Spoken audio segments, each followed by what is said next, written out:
February is Black History Month. According to the most recent U.S. Census data, about 2% of Maine's population is black. News Center Maine's Ryan Wooten spoke with some today who say they are relying on their businesses and activities to help build up community. Not seeing a lot of people that look like me, I was a little bit scared. I was wondering, am I gonna be uncomfortable? Gilmore Griffiths owns Taste of Jamaica in Ellsworth. He says when he moved to Maine 18 years ago, those worries of finding a sense of community quickly went away. And now he says the black community is growing. Just being able to see someone and have that inner connection automatically. You'll look, you'll nod to each other, you'll acknowledge them.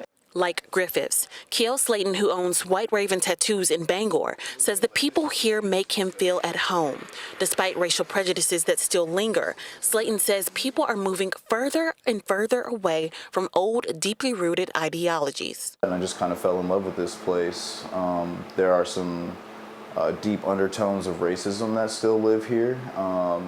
But I feel like that has changed over the course of the years that I've spent here. Using his business to help him find the culture he craves. Bangor is just a place that culture hasn't quite come to.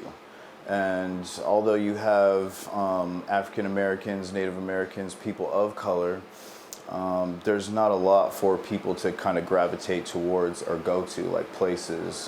Slayton says for people like him who aren't from Maine, building that sense of community can be a struggle. Hudson University alumni Tyler Thompson says, like many students, his involvement on sports teams and in school organizations was critical to him finding his footing. I never had to leave my black culture at the door come into Hudson, as I had people who had come from similar backgrounds and we were able to bond on a lot of things and different experiences. When you hear Maine, you're not thinking of maybe not a very strong, cultured black community here, but once you actually get here and you see the people that are around, you really do feel like it's a community. Black men stepping out of their comfort zones, starting businesses, and submerging themselves in their environments to feel seen. Go to places where you feel cared for. Ryan Wooten, News Center, Maine.